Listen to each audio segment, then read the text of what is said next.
She paid $5,000 for a kitten that wouldn't stop screaming. Not crying, screaming. A sound so raw it didn't even sound like a cat. And for the first 3 nights, Claire sat on her bathroom floor at 2 a.m. wondering if she had just made the most expensive mistake of her life. Because what she found out next would change everything she thought she understood about the animals she'd bought. It started 6 months earlier, scrolling through an exotic breeder's page late at night.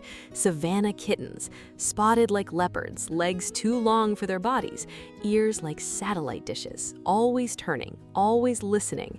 The breeder called them wild but tameable, rare, exclusive. A single litter, 4 kittens, already half reserved before they'd even opened their eyes. Claire wasn't really a cat person. She wanted something different, something that would turn heads at dinner parties, something people would ask about, photograph, envy a little.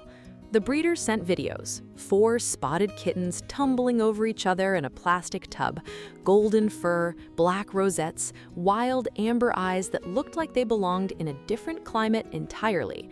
She picked the boldest one, the one who climbed out of the tub first. The breeder named him Nix. $5,000 later, he was hers.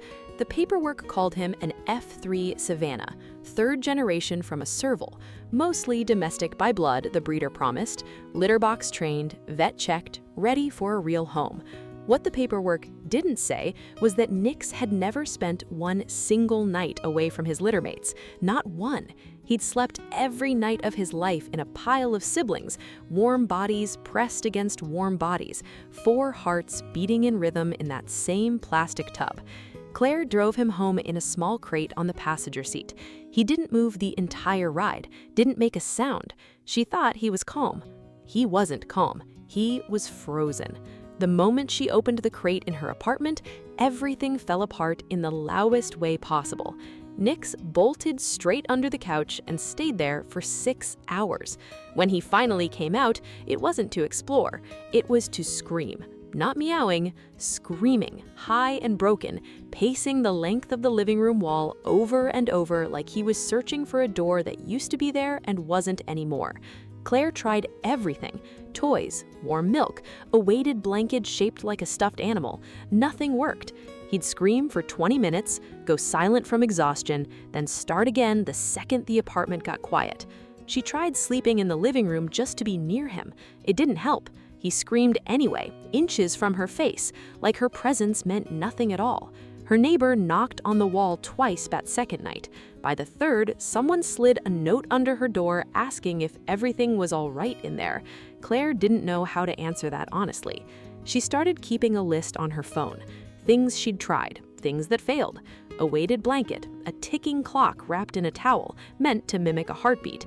White noise, silence. Every trick a forum had ever suggested for a distressed kitten, and none of it touched whatever was actually wrong with him. By the 3rd night, she was Googling, "Is my Savannah kitten defective?" at 2 a.m. with him screaming 6 feet away. She called the breeder in tears. The breeder sighed like she'd heard this before. "He's not sick," the woman said. "He's not defective either. He's grieving. Some of these kittens bond harder than others. He probably bonded to one specific littermate, not the whole group." Claire asked which one. There was a long pause on the line. "The one we kept back for Stud, his brother. They were inseparable in the litter, slept curled together every night. We almost didn't separate them, but a breeding male can't stay with a female litter family." Claire looked over at Nix, still pacing, still calling out into an apartment that had no answer for him. If you're still here, watching a $5,000 kitten scream at 2 a.m. right along with me, do me a favor and hit subscribe. This channel exists because stories like this deserve more than just a scroll past. It genuinely helps more than you'd think. The next morning, Claire drove back to the breeder's house, not to return him, to see his brother. The moment she stepped into the breeding room, something happened that she still can't fully explain.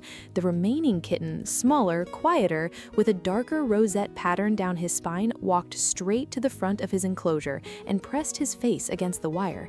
He made a small, cracked sound, almost identical to the one Nix had been making for 3 days straight. Claire asked to hold him. The moment he was in her arms, he went completely still, the way Nyx never had.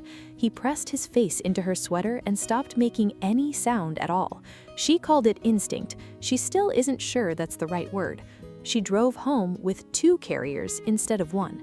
The second she opened the door and set the new kitten down, Nyx stopped screaming mid-cry. Just stopped, like someone had hit a switch. For a moment, neither kitten moved. Then Nyx crossed the room in 3 quick steps and pressed his nose against his brother's, and the 2 of them collapsed into each other right there on the living room floor. Tails wrapped, bodies folded together like they'd never actually been apart at all. They stayed like that for almost an hour. Claire sat on the floor and watched, afraid to move, afraid to break whatever was happening in front of her. That was the last time Nyx ever screamed. Within days, the transformation was almost impossible to believe. He ate normally, he played, he slept sprawled across his brother instead of pacing the walls at 3 a.m. She named the second kitten Ash for the soft gray undertone running through his coat, and within a week, the 2 of them had claimed every sunny windowsill in the apartment as shared territory.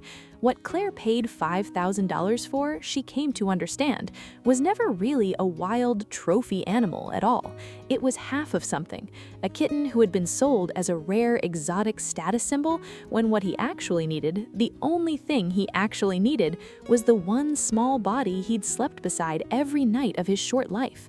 The breeder later told her something she hasn't forgotten. Savannah kittens, especially close littermates, sometimes form a bond so early and so deep that separating them isn't just hard, it's traumatic. Not every kitten screams through it the way Nyx did, but every one of them feels it. Today, Nyx and Ash are almost 1 year old, long-legged, golden-spotted, absurdly large for house cats, and they have never spent a single night apart since that day on the living room floor. They eat from bowls pushed side by side, they sleep in a pile that somehow still looks like 2 kittens fitting into one shape. Guests who come over expecting an intimidating, exotic breed usually leave saying the same thing. They didn't expect them to be so soft. Claire says she bought a status symbol and ended up with a lesson instead, that the price tag on an animal never tells you what it actually costs them to leave behind everything they've ever known, that wild-looking doesn't mean wild-hearted, and that sometimes the most expensive thing you buy turns out to be the thing that teaches you the most about what love actually requires.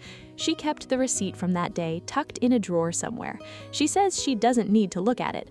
Every time Nyx falls asleep with his paw resting on his brother's back, she already knows exactly what she paid for and exactly what she got instead. So, here's what I keep coming back to. Do you think animals like this ever really belong to us, or do we just get the privilege of watching them belong to each other? Tell me what you think in the comments.